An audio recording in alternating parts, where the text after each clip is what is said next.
So what happens when you bring together Tekkaman, Casshan, Hurricane Polymar, and Gatchaman? You get the topic of the latest episode of the Comic Bin Comic Book Podcast. It's time for the Comic Bin Comic Book Podcast. The podcast you look forward to for all of your news and reviews of the best comic books hitting stands. Whether it's DC, Batman, Wonder Woman, Marvel, Spider-Man, Image, Spawn, Saga, Boom, Once and Future, Power Rangers, or whatever book or publisher you follow, we cover them all here. this is the place for you. That's right, it's for everyone. This is the Comic Bin Comic Book Podcast. Let's get it. Hey folks, welcome to another episode of the Comic Bin Comic Book Podcast. I am, of course, your host, Theo. This episode is for my manga fans out there. This episode, I'm going to be sitting with Kristen Simon. Kristen is an editor over at Man Cave Studios, and in particular, she's an editor of their Nakama Press imprint.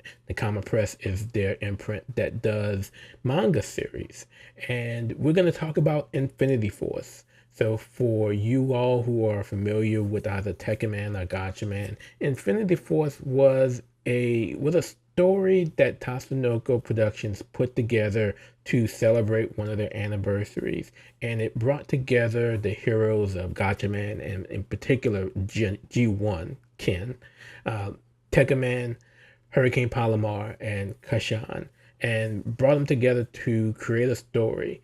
And from the anime, it was of course brought into manga, and it was printed out over 10 volumes.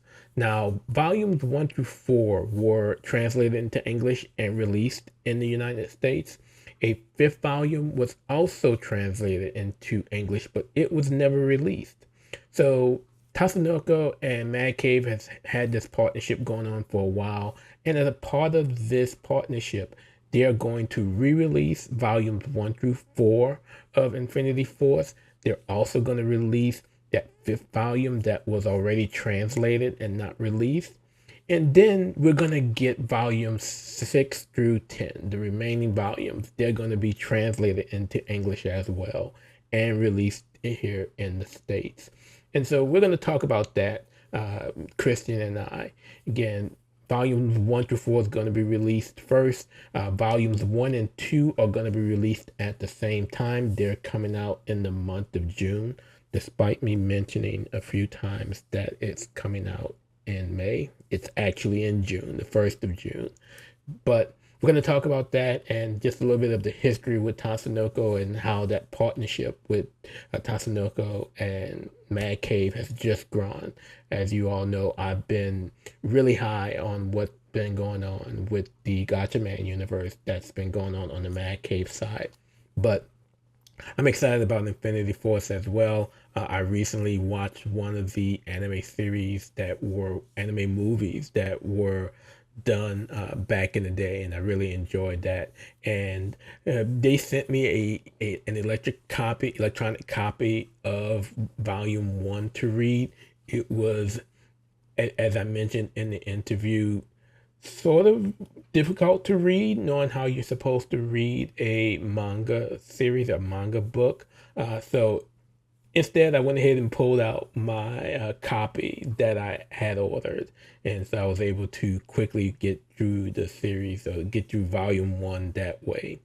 But as always, after the interview, we're going to come back and we're going to talk about my top 5 for this past week and talk about what we'll be doing next time around. But again, here is my interview with comic book editor Kristen Simon and talking about Infini-T Force. I will see you all on the other side. Hey folks, it's Theo. I am sitting here with Kristen Smith, editor over at Nakama Press, over at Mad Cave Studios. Kristen, welcome to the Comic Bank Podcast. How are you? I'm good. How are you? I am doing well. We had some sound trouble, but we got it all straightened out. So Mad Cave has been around for quite a while, and we've been covering it a lot here on the Comic Bin podcast, but not too many folks are familiar with Nakama Press. What is Nakama Press for those who aren't familiar? Nakama Press is an imprint of Mag Cave Studios, which was started about a year ago when I was brought on. And its first books launch in May. And so you'll be seeing a lot more. And it is manga, and it is manga inspired books. So it is a little bit of everything from all across the world. That's great. So Man Cave has been having this great relationship with Tatsunoko Productions, who of course have the Gatchaman universe that's been out for about a year now. We have Speed Racer, which is coming out with the free comic book day issue this coming Saturday. But now you all are getting into Infini-T Force, which was a true manga series. How did that come together? Infini-T Force was licensed before I even got here. It was part of a package, but it was done by Udon. And so it was 1 through 4 were published by Udon, who had licensed it from Heroes, which is a partnership with Tatsunoko. It's very complicated. But we got the rights from Udon, and therefore from Heroes, and we communicate directly with Heroes on this because now we are translating volumes 5 through 10 for the first time into English to release it.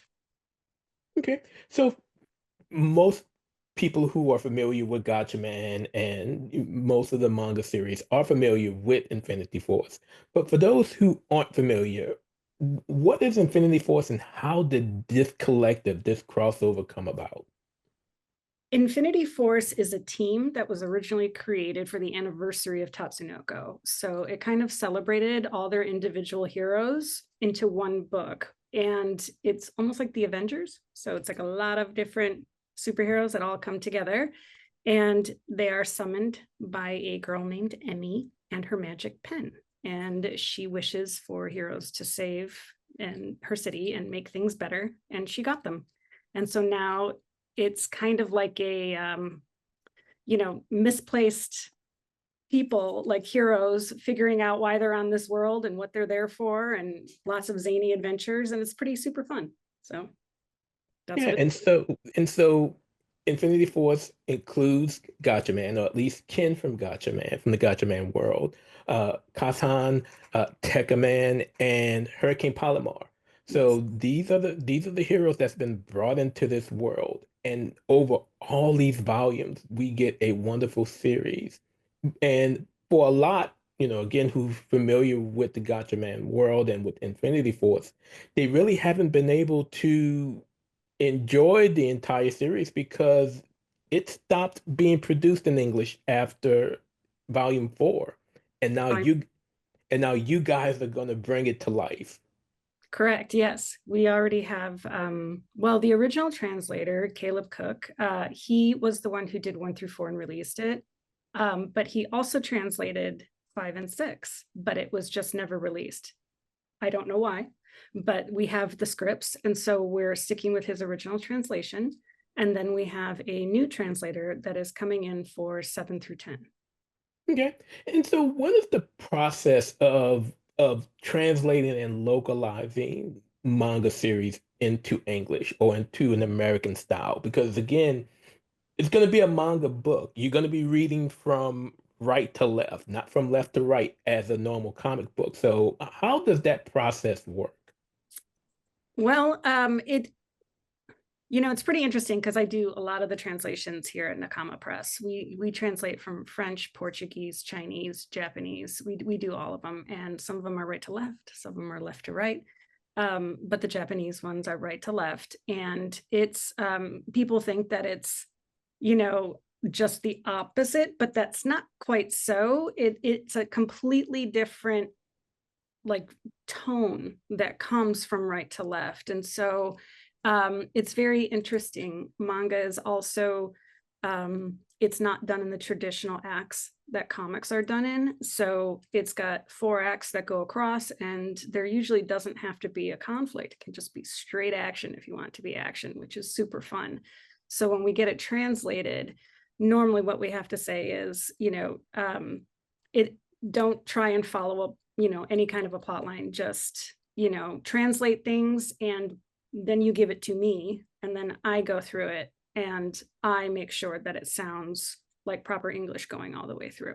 So that's how we do it here. I don't think that's done that way everywhere, but I like to be hands-on. So I kind of command a little bit more. So So for a typical manga, not necessarily for Infinity Force, but for a non-specific title, how long does it typically take to get a full translation back and in place before printing? um, well, probably about a month maybe for one volume. Right now, I've got 7 through 10 being done all at the same time, and that was 3 months. So, estimating, and then all my other books are usually about a month. So, I mean, and it comes back though, and we do revisions. So normally it goes through about 3 rounds of revisions before it's finalized, and then it gets sent back to the licensor, and the licensor has to approve it. Okay. So we have volume one. Again, volume 1 through 4 is already out there. Nakama's basically just reprinting it and re-releasing it. So we're getting volumes 1 and 2 at the same time. What was the main purpose for releasing those 2 immediately instead of all 4 or one at a time? Well, we didn't want to just release all 4 because we do need time to do the rest. And because the way we work, the shipping times, the printing times, all of it takes very long. It takes about 6 months. So we have to get the books done 6 months ahead of their print date. And so we didn't want to release everything all at once because then people would be waiting longer for the rest. So How has it been working with Tatsunoko? And I've asked this of all the fellas that's been on talking about Gatchaman. How has it been working with Tatsunoko and Heroes with getting the Infinity Force out there and getting it together?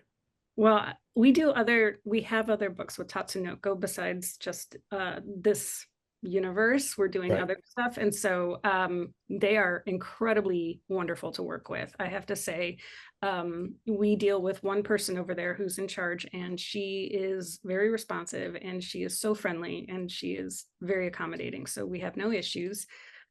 Heroes, we do have to go through a translator. So we have a point person, and then we send things to him, and then he translates, and then he goes to Heroes. And so there's kind of a middleman there. But so I don't really talk directly to Heroes, but so far they've been nice. So, at least according to the translator, that's all I know.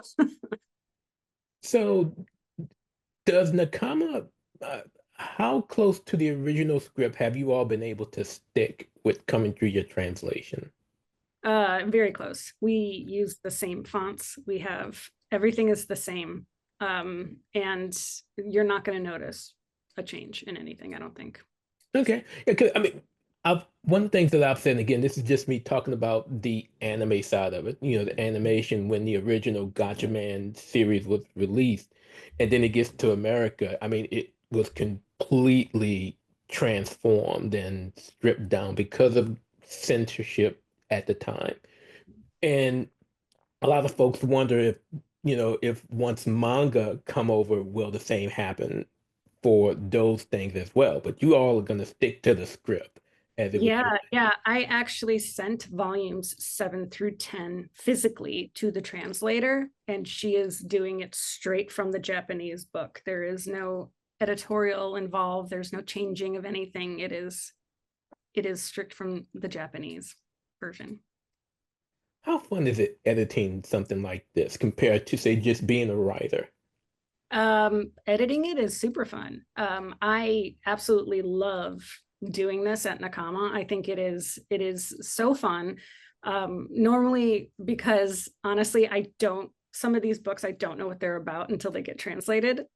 And so I'm reading them for the first time in English and finding out what it's about. And it's really fun. They're all great. They're all very good. And Infini-T Force has been one of those books where, obviously I didn't know what happens 7 through 10, because I wasn't able to read it.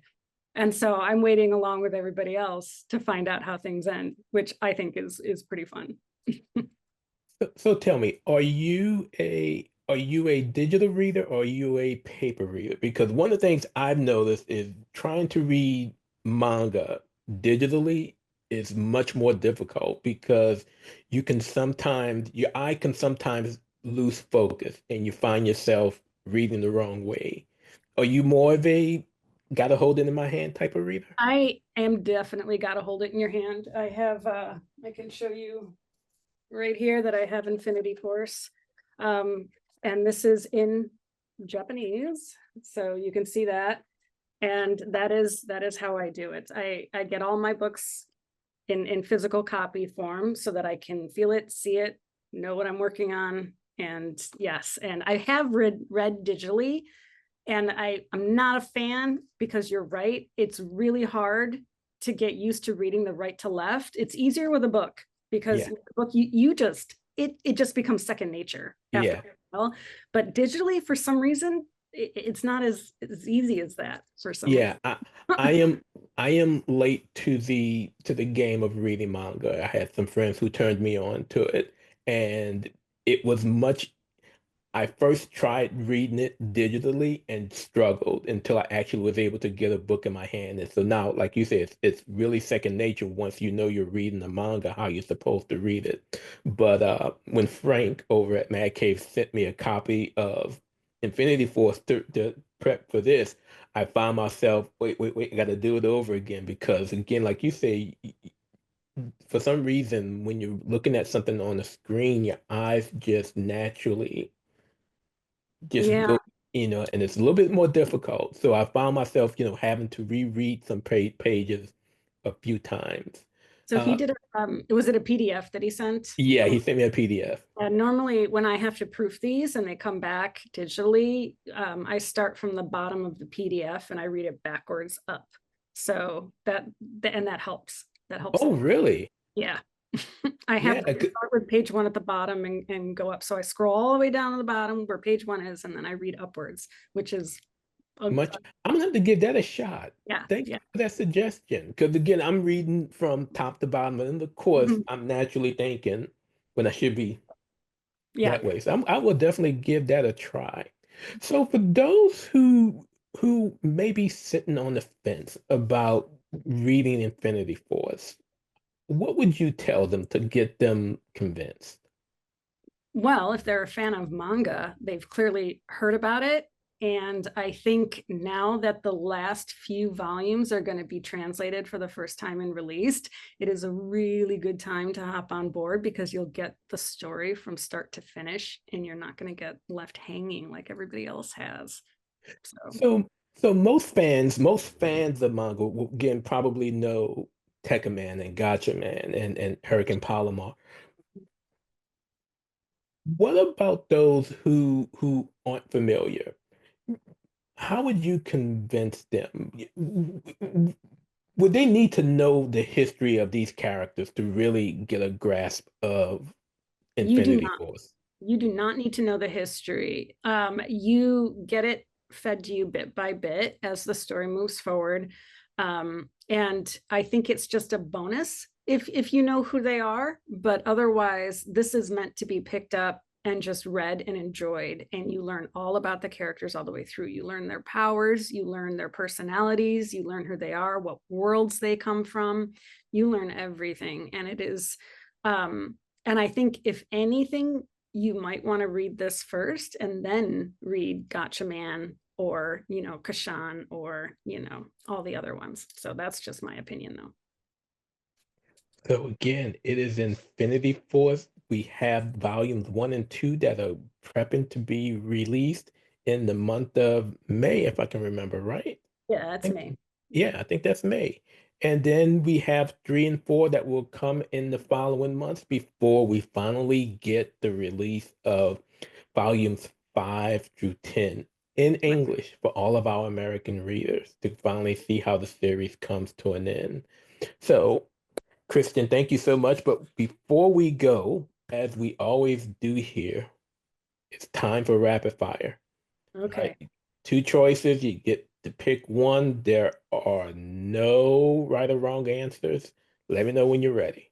Okay, I'm ready. All right. All right. I'm gonna give you the hardest, well, the second hardest one first. Gotcha man or Tekka man? Gotcha, man. Okay. Me too. I grew up on Battle of the Planets, so it became a natural for me. Right. Wonder Woman or She-Hulk? Wonder Woman. Okay. Voltron or Gundam? Voltron. Okay. Secondary question. Cars or lions? Wait, what was that? I was laughing. Wait, what? Cars or lions? Oh, lion. Okay. Okay. Thundercats or Silverhawks? Thundercats. Okay. And then I know I'm not answering any of the ones that I should be answering. It's don't worry. It could last but not least, and this is the one everybody gets. Batman, the animated series, or Justice League Unlimited? Batman the animated series. Okay. It has been tied. Let me tell you. So it when it first started, Justice League Unlimited it just took off. And then slowly but surely, Batman the animated series started chipping away. And now we are tied once again. So again, Infinity Force Volume 1 and Volume 2 will be out next month, and then we'll get our subsequent volumes before we get the release of Volumes 5 and 10 in English. Kristen Simon, thank you so much for joining me here on the Comic Bin Comic Book Podcast. Thank you so much. Thank you for having me. So again, I want to thank Kristen for joining me for this episode of the podcast. I truly enjoyed the conversation about Infinity Force and all the other stuff that Mad Cave is going to be doing with Nakama Press and getting especially Infinity Force put out on shelves and translated and localized into English for those remaining volumes. Again, unlike what was said in the interview, Volumes 1 and 2 come out in June on June the 3rd. Volume 3 comes out in August on August the 5th. And then Volume 4 comes out in September.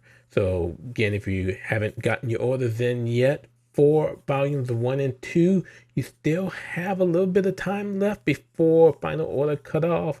But definitely get those orders in for Volumes 3 and Volumes 4 as well. But again, Volumes 1 and 2 will be available on June the 3rd in comic shops everywhere. Or if you are a digital person, you'll be able to get them wherever you get your digital comics from.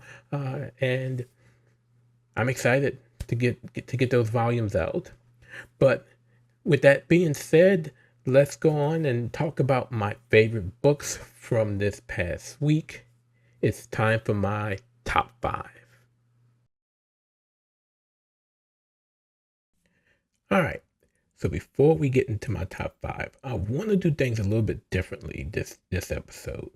I'm going to talk first about those comics that did not make it into the top 5. They were good, I enjoyed them, but they just weren't good enough to crack the top 5. So first up, over at Marvel, we have Storm number 8 from Merwa Airedale and Lucas Warnick. So if you can remember from the X-Man Hunt event that crossed over into a couple of the X titles, the government was in pursuit of Charles Xavier after he escaped from prison. Well, one of those parts, and I want to say it was either part 2 or part 3, crossed over into Storm. And for a moment, Storm housed Charles in the sanctuary. And it seems like she is going to have to pay for those, she's got to pay for those actions. As we see by the end of the issue, the government reveals they know that she hid him there, and so they go to place her under arrest. So we shall see how things turn out as we go into issue number 9. Next up, going on over to DC Comics, we have Two-Face number 6. This is the final issue of that series. I was really hoping that it would be longer, from Christian Ward with art from Fabio Veras. We saw in issue number 5 where Harvey or Two-Face was revealed to be a dad. Whether that's still true or not, we don't know. But in the end, what happens is Two-Face gets out of the psychic prison that Harvey trapped him in, and actually Harvey lets him out because we see a situation where Harvey's not really willing to kill, when it comes time to, and in order to protect his friend, he has to let Two-Face out in order to really take out Zaz. And once Two-Face is out, he's able to trap Harvey in the same prison that he was once held in. So that's how that issue comes to an end. The Harvey who had trapped Two-Face, who was trying to do good by keeping the underworld in check with the White Court, fails as Two-Face is able to regain control of the body. And Two-Face, revealed a few issues ago that he knew Harvey was going to try to do this and put things into place to ensure that that didn't happen for too long. So really enjoyed the work that Christian Ward did on this series. I remember when it first started, I was kind of hoping that it was a spinoff of his Batman series that focused on the Gotham Down Under and had that Two-Face that was involved with that. But I am quite happy with what he did with this story here. So that ends that series. Then staying over at DC, we have Secret Six #3 from Nicole Maines and art from Steven Segovia. So I was a little turned off after the first issue, but things seem to have been picking up since then. They are really making a move now on Checkmate, who they feel have Amanda Waller. And, we know from the previous issues that Deadshot and Dreamer have their own individual motives for finding Amanda. For Deadshot, Amanda Waller has a secret he needs to know, and, for his own benefit. But for Dreamer, she doesn't want those memories to come back, and she's now willing to kill Amanda in order to make that happen. But the other thing that is really starting to pop up, and it was something that I mentioned before the series even began, and that is this developing triangle between Jay, John, and Dreamer. And we see where Black Alice really stirs the pot in telling Dreamer, yeah, I see how you're looking at John. So we'll see how that goes.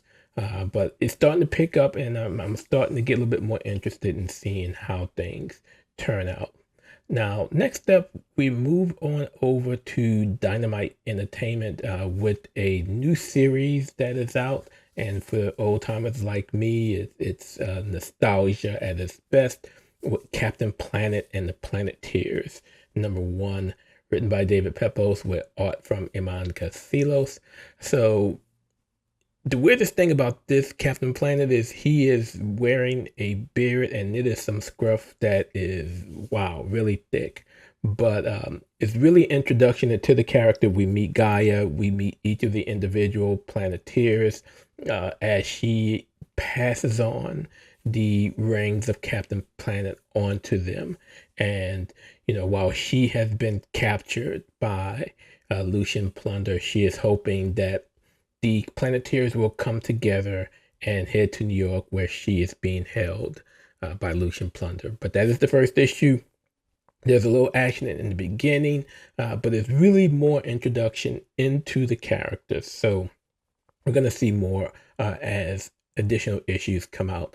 I plan on having David back on the show to talk about Captain Planet, as well as some of the other stuff that he's working on, not only with Captain Planet, but also with his new Space Ghost series. We see that they are going to do a second volume of that over at Dynamite, but also with Speed Racer, the series that he is going to be doing over at Mad Cave Studios.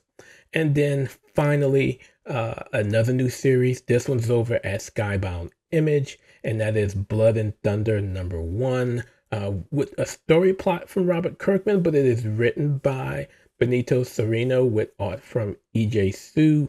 And it is a weird story in the sense of it's something that I've somewhat seen before. We've seen these stories where books are coming into play, and this is a futuristic story that focuses on a bounty hunter that goes by the name of Blood, and her talking gun, which actually belonged to her dad, who was a former cop, but the gun is called Thunder.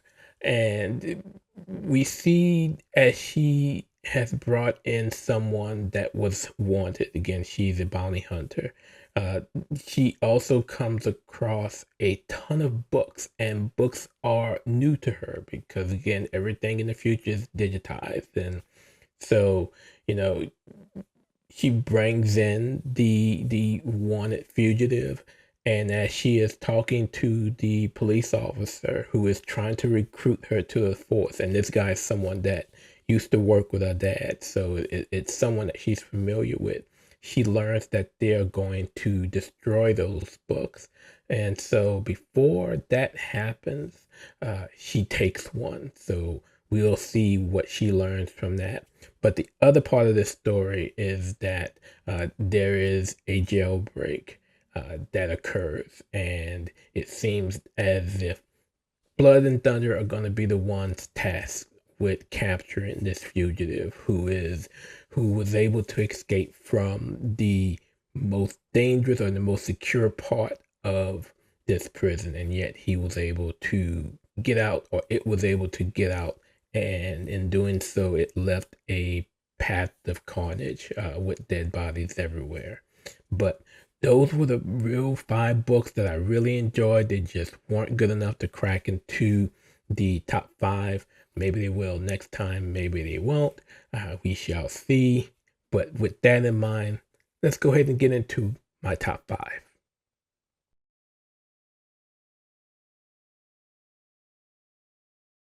Okay, in the number 5 spot is a title that I was not expecting to make this countdown.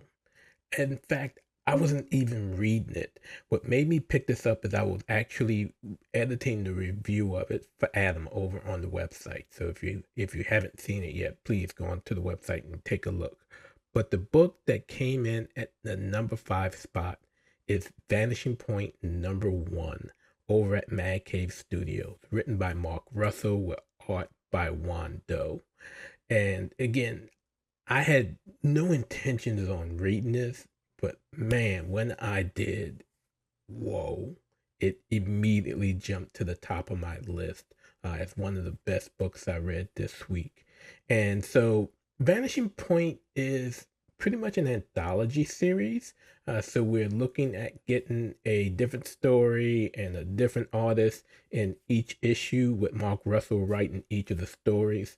But in this first story, it is called Screams. And I had so many different types of vibes when reading this story, especially at the end, where I had vibes of watching a Doctor Who series, and it was the episode where River Song actually turns up being dead and not even knowing it.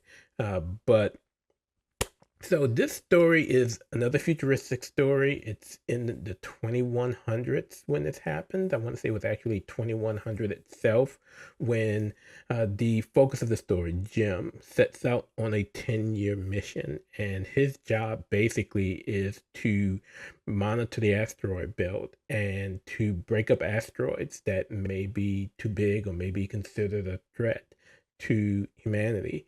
And so while he is out there, and it's just Jim, he's the only one that's on this ship. So if something was to happen, he has to fix it. If the cargo doors won't close up, he has to get out there and fix it. So it's just him. And so what sets this story up is his wife is talking to him about the rumors of what is called Ahab's. And if you can remember, Ahab is the character from Moby Dick.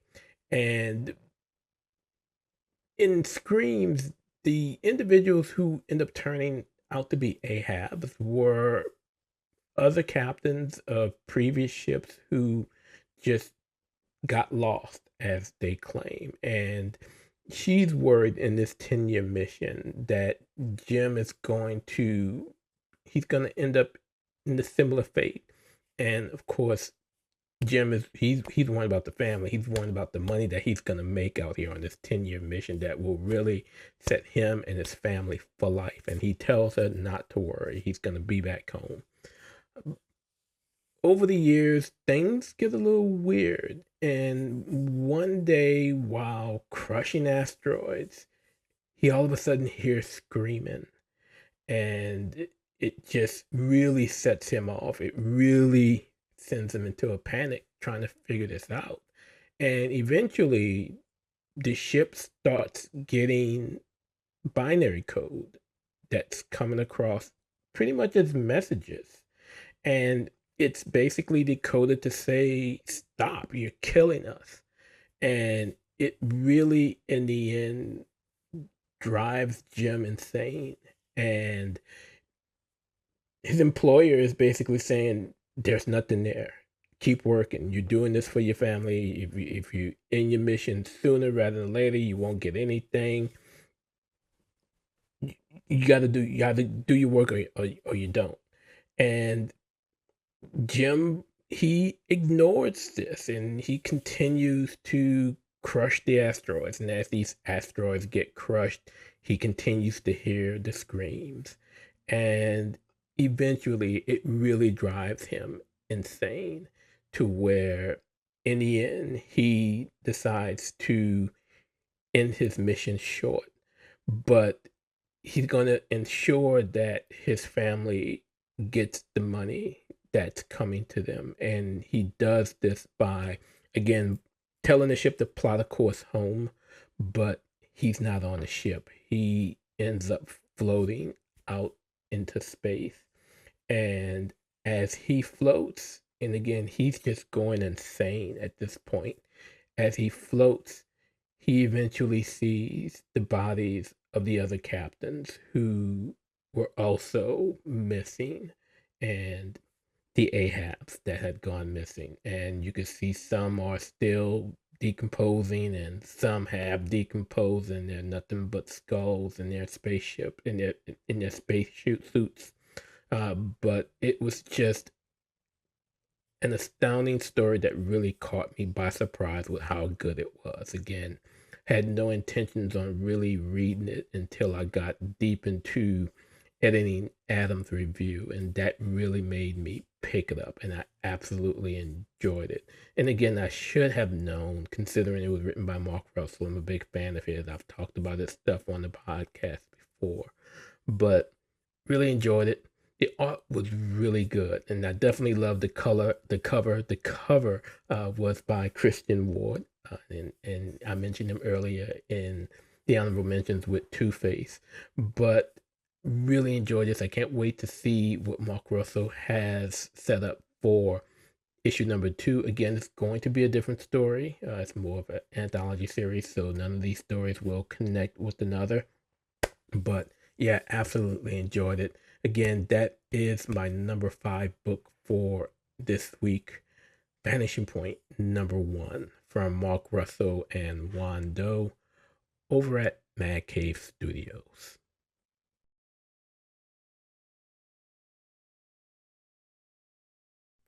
Okay, in the number 4 spot, Batgirl number 7, written by Tate Brombo with guest artist Isaac Goodhart over at DC Comics. So this was a real interesting story. This is the start of a new arc, and the previous arc, Mother, which focused on Cass and Shiva being chased by the Unburied, ended with Shiva apparently giving her life to save Cass.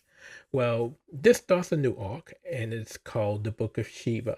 And it focuses on Cass as she's traveling, and she's received this package, which is pretty much a journal, along with a tape recording that appears to be from Shiva.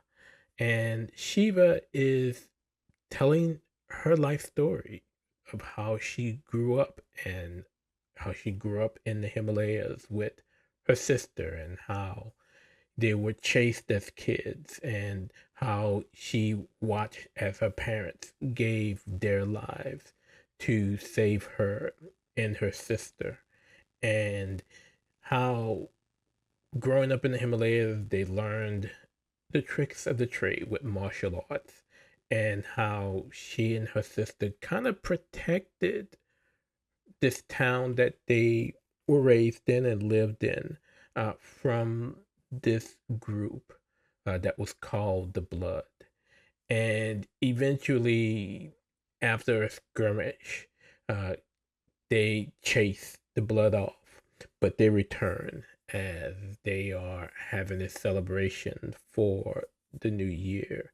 And when the Blood returns, they return with their leader, who is apparently the guy who killed their parents.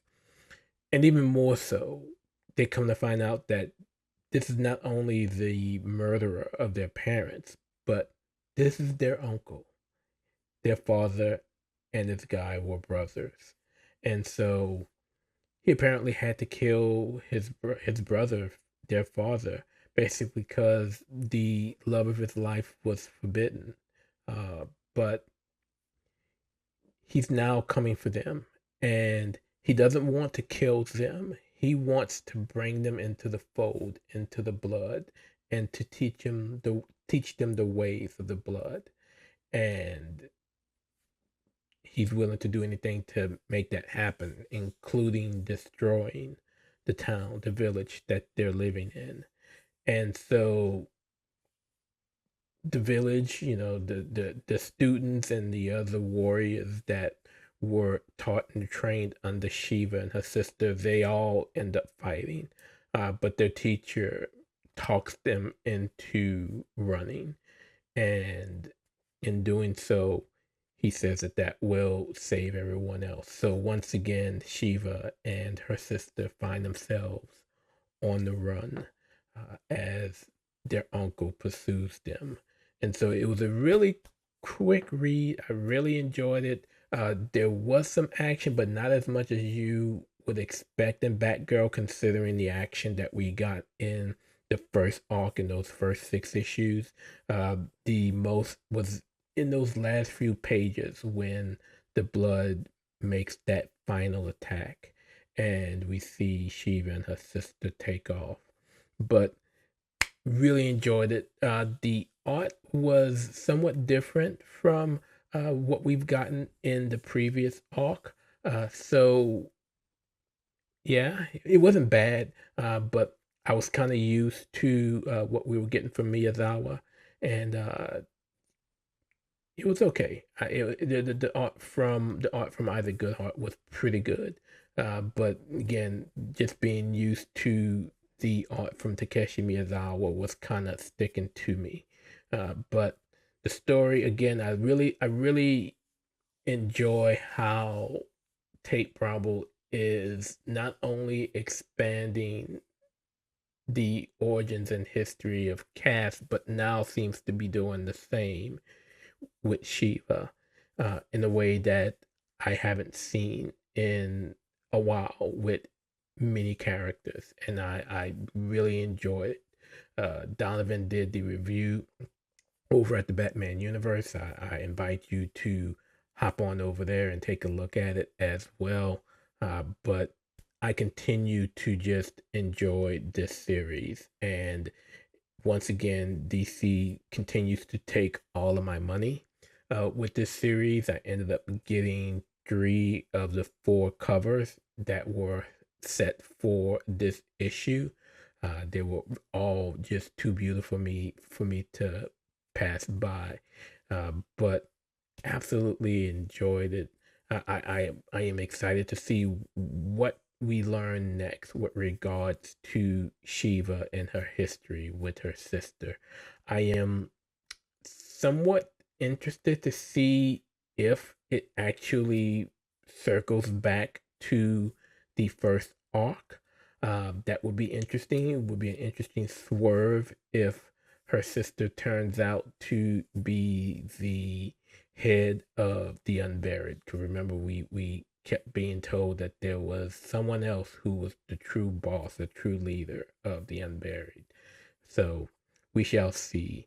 But that is my number 4 book for this week, Batgirl, number 7, written by Tate Bromble with art from Isaac Goodhart over at DC Comics. Hey, you got a second? The Comic Book Spot is looking for comic book fans with something to say. If you're interested in writing reviews of your favorite comic books, or you want to contribute original content with articles like The Top 10 Forgotten Spider-Man Villains, or Why One More Day was the worst thing to ever happen in comics, or maybe Why Indie Comics saved the comic book industry, then we want to invite you to join our family as a writer. Just reach out and email us at writers@thecomicbookspot.com and let us know that you want to become one of our writers. It's that easy, and honestly, there's no reason not to. You get exclusive access to our staff Discord server, you get early access to comics, and you meet a lot of cool people. What are you waiting for?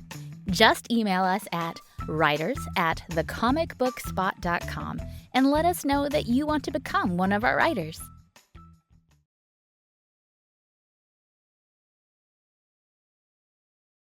All right, holding down the number 3 spot for this week, Absolute Green Lantern number 2, written by Al Ewing with art from Genoa Lindsay, also over at DC Comics.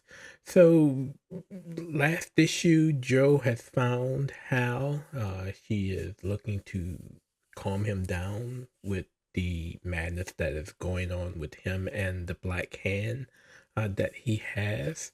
But with this issue, we get some backstory into what is going on in the small town of Evergreen after Avensor landed and the dome that was covering the city was placed. And we see, unfortunately, that my boy, Guy Gardner, has been killed. Pissed me off, but it is what it is, the absolute universe.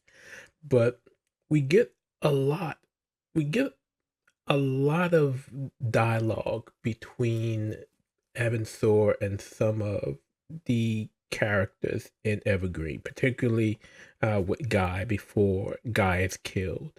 But in the end, Avensor is there to judge everyone that's there. And again, Guy was judged and apparently killed. And then we see one of Guy's deputies who also get killed, and another one gets his hand cut off, and it's just a whole lot of chaos. But eventually, Hal approaches Avensor with a gun from one of the deputies with the intent on shooting him, and it doesn't happen, primarily because he's calmed down and talked down by John, who gets him to lower the gun and back off. Now, what's interesting here, throughout the issue, as we see Avensor look to pass judgment, whenever he does so, he knows all of the individuals. He knows Guy Gardner. He says his name. He knows Hal Jordan. He says his name. He says the name of John Stewart. He goes to, he knows who these individuals are. But usually as he passes judgment and before he takes action with regards to doing whatever, in Guy's case, killing him, he says, judgment has begun, or judgment is in process. But before he takes the next action, he says, be without fear, or be entirely without fear. And then he does what he does. With the exception of John Stewart, he again calls out to John as he and Joe are looking to help Roy, the deputy who had his hand cut off. But, Evansor walks up behind John, says his name, and he doesn't pass judgment at all. He just says, "Be without fear," and he leaves, which is really weird. And what makes it make a little bit of sense occurs at the end, and I'm gonna get to that in a second. But as they are talking, this black mass that is just taking over Hal, primarily on this hand, it's just, you could see it's having control over him, and it's getting more powerful as Hal talks about how he's trying to fight back and hold off, this thing that is trying to control him. And it looks like it's eventually gonna be a battle between Hal and Joe, because he's formed a gun. Everything that is happening just points to this thing getting Hal to attack Joe, and that's gonna be an interesting battle if that takes place. Joe is still trying to, come to terms with her own new power that she apparently got from Evansor, but it ends with that, with Hal looking at Joe, basically saying, "This thing is telling me that everything that I've done up to this point, I've been right about." And he just has this sinister look on his face that just tells me he is going to go at Joe next, and we will see what happens with that in issue number 3. But before we get to the end of the issue, there's a little bit of an epilogue that, again, is taking place in the past in Evergreen. It is Hal, it is Joe, and it is John, and they're talking about the events of what happened. Evansor has left, and so they're trying to figure out how they're gonna get by, what they're gonna do if Evansor comes back. And John says, as the issue comes to an end, he says that, there may be something that could stop him. And as he says this, he pulls out what looks like a yellow ring. And so it makes me wonder that if in this universe, our friend John Stewart is actually a yellow lantern, because we do see Joe's wearing a green one, and so we know where her power is coming from. But we see John holding a yellow ring, and so that's how the issue ends. So we'll see what happens next. But I'm enjoying this build that Al Ewing is taking us on. We're getting a good mix of action, but we're also getting backstory to learn how things are falling into place. And we know that Joe has the power of the Green Lantern ring, but she still hasn't employed it yet. She really hasn't been in battle. So we will see, when that takes place. And it may have taken place in the past. We just haven't gotten that story yet. But it looks like we are, as we get into each issue, Al Ewing is going to take us in the past to see how things in the present are connected. And I'm okay with the story laying out and playing out like that, because again, you're not all that confused about where things are and how things happen. But if it's by chance that John Stewart is a Yellow Lantern, that's going to be interesting, because as the story goes on in the present, Joe and Hal mention John, but we don't really know what happened to him. And so we don't know if he's dead, if he's alive, if he's gone. if he's the one who killed Abensor, we don't know. We honestly don't know. But that epilogue makes me think that something happened that allowed John to face Abensor, and I think it's a yellow ring, a yellow lantern ring. But that's my theory. We shall see. Either way, it was good enough for it to be my number 3 book for this week, and that is Absolute Green Lantern number 2 from writer Al Ewing and artist Genoa Lindsay over at DC Comics.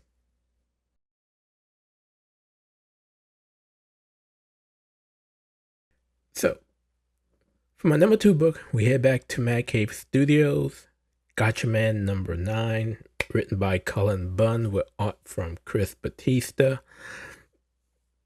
My number 1 and number 2 really could have flip-flopped with how good they were, but this is how it fell. Galactor has really set off a full frontal attack with this issue, and it couldn't have come at a worse time simply because the Science Ninja team are not together.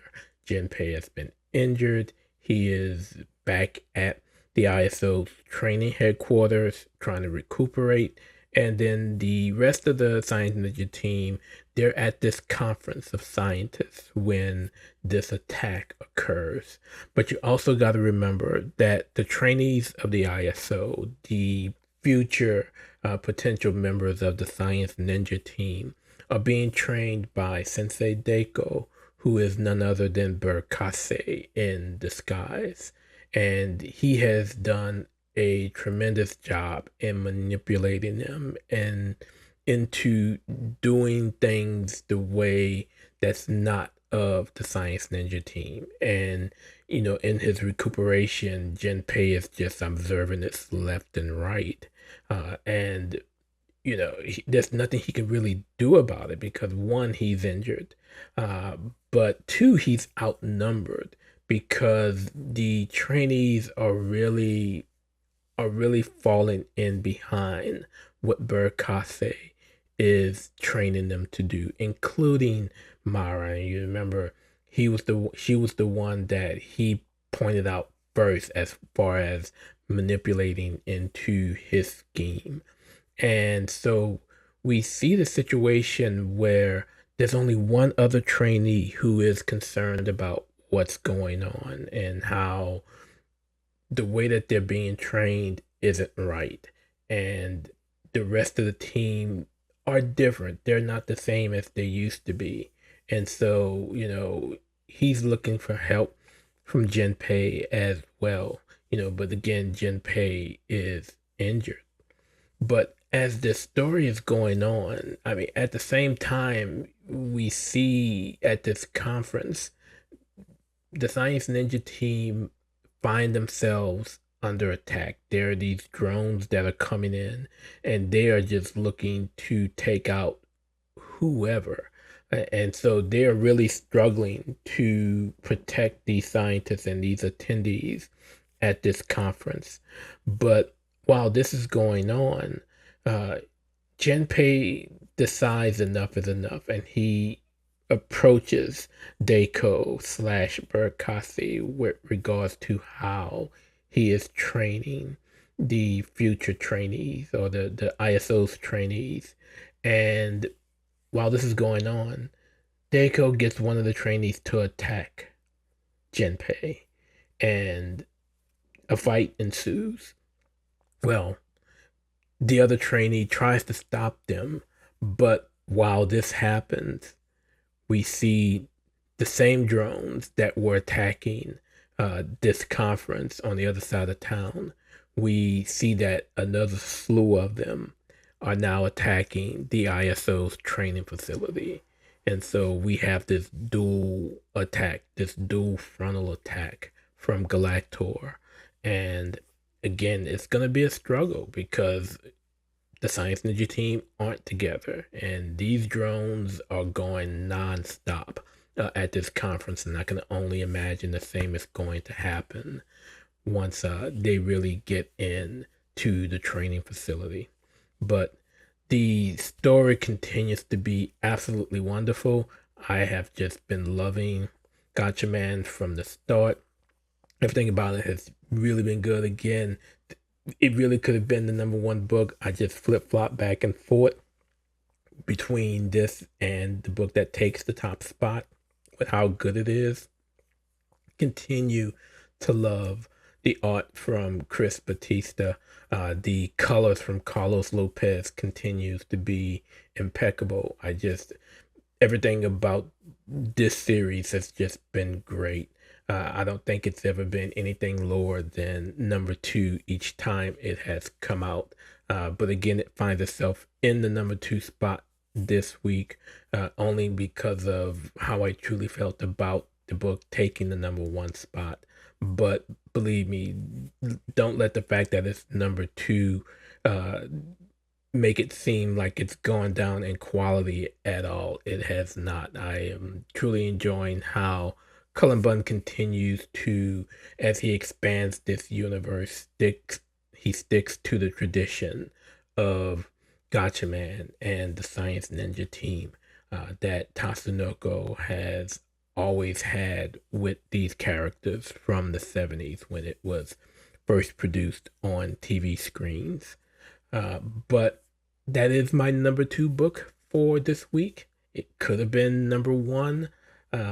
Maybe I should call it 1B, and take it from there. But that is Gatchaman number 9 from Cullen Bunn and Chris Batista over at Mad Cave Studios.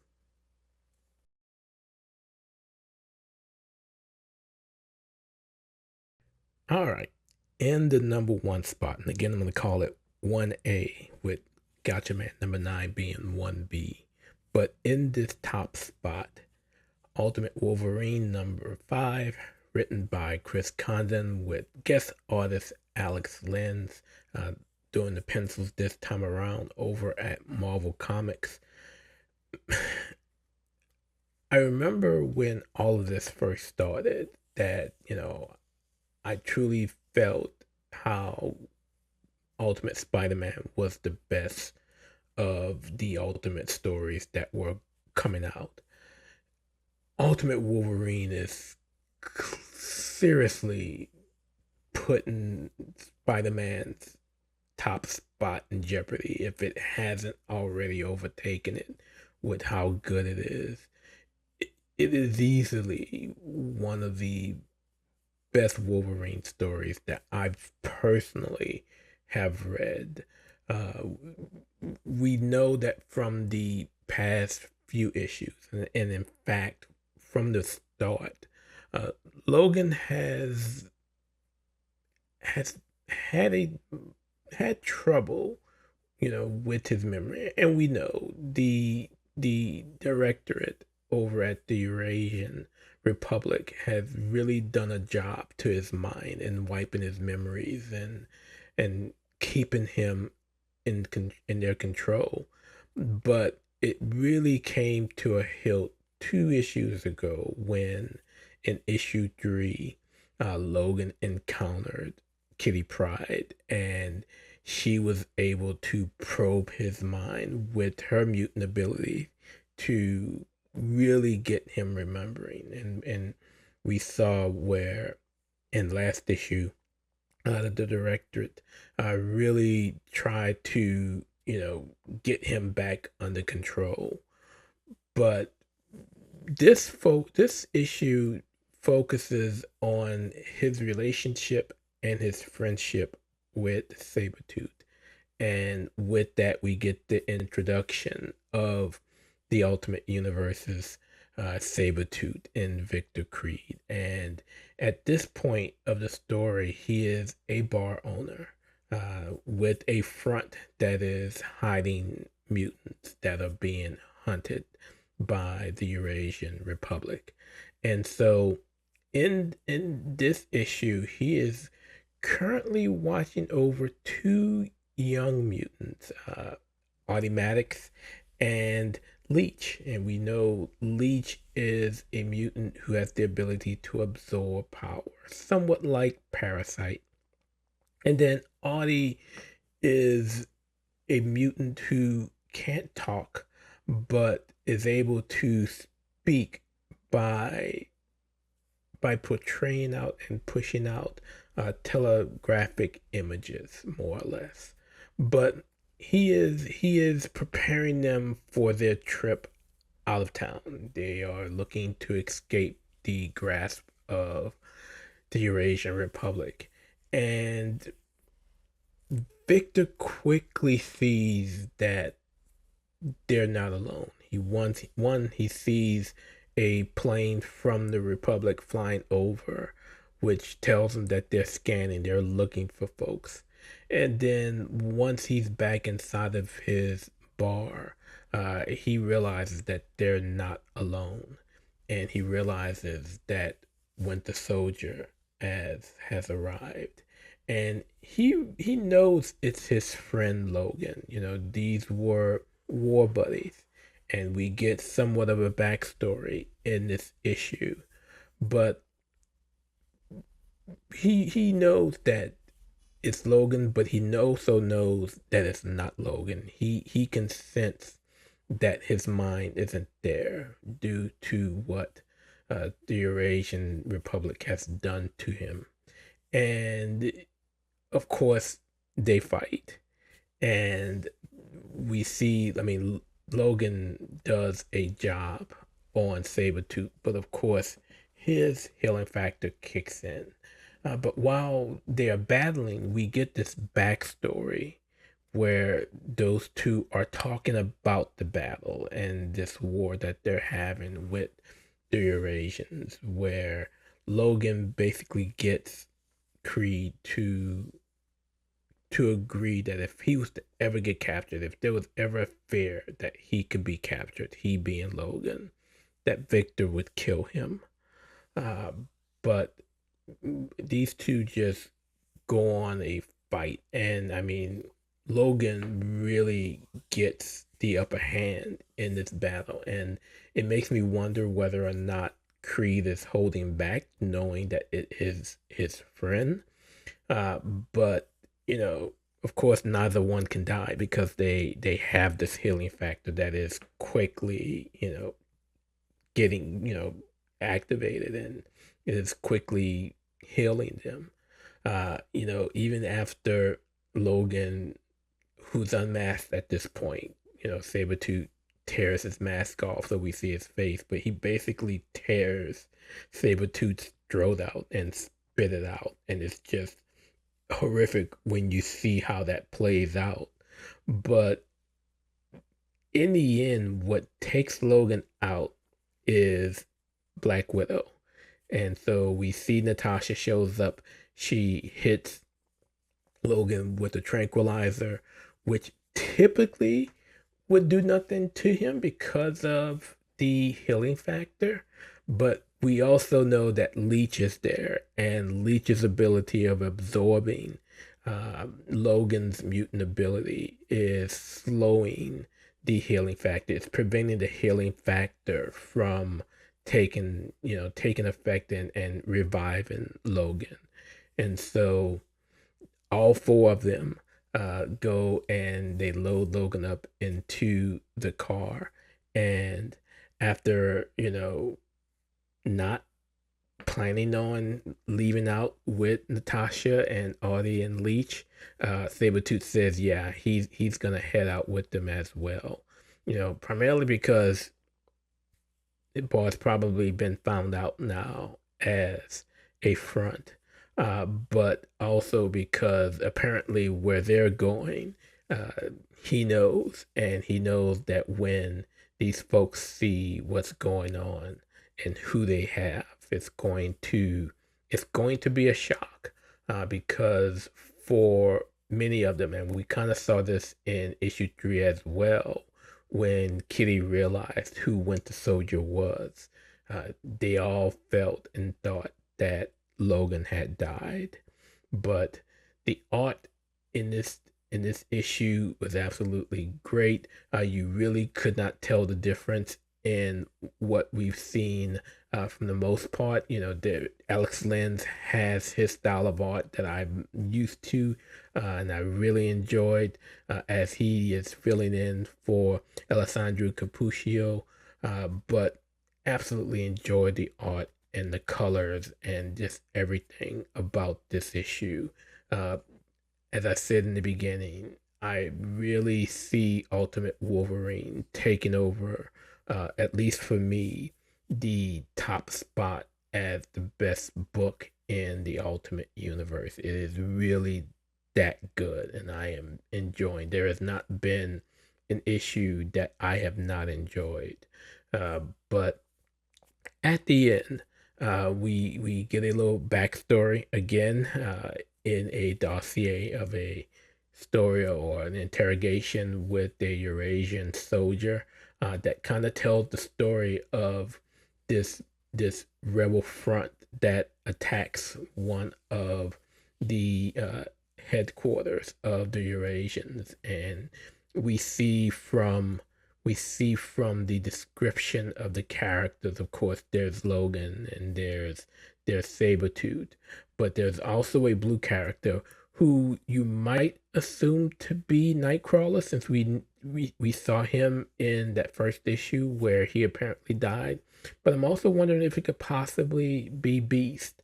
But we see that it was only someone with blue skin, so it leaves a lot of doors open when you figure that this Rebel Front is more powerful than you think, especially with the likes of Logan and with Sabretooth.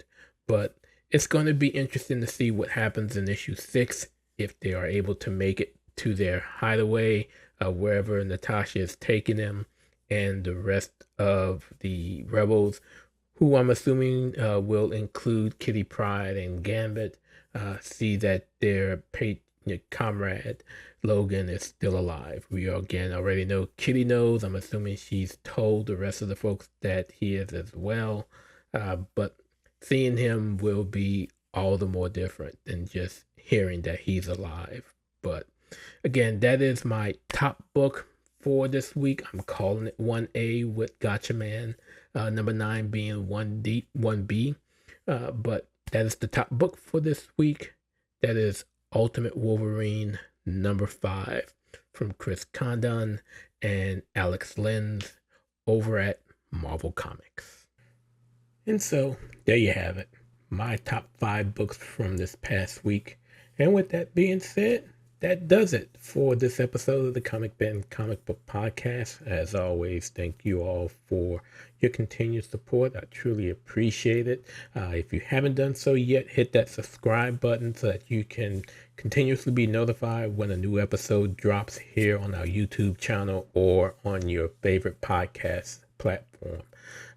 Next time, we're going to be looking at comics. I'll be dropping my top 5 for the past week, or for that past week, as well as any honorable mentions. But that's going to do it for this episode. And, we're going to be getting ready for the Con, the granddaddy of them all, San Diego Comic-Con. We're a little over 2 months away from that event. I've already got things all booked up and ready to go. And so I'll be talking about my plans for San Diego as well. But again, as always, thank you all for your continued support. Hit that subscribe button. Visit us at the Comic Book Spot and see what we have going on there, as well as over at our sister site at thebatmanuniverse.net for all of your news and reviews in the world of Batman and Gotham City. But until next time, keep reading those comics. That is going to do it for this episode of the Comic Ben Comic Book Podcast. I'd like to thank you all for your continued support of the program. The Comic Ben Podcast, as well as the Comic Book Spot, are a part of the Comic Book Source family of sites and media. You can follow the podcast on Twitter X at comic_Ben, or my personal account at BatmanFan_4Life. You can also find us on Facebook, Instagram, Blue Sky, and Threads. We're all over social media.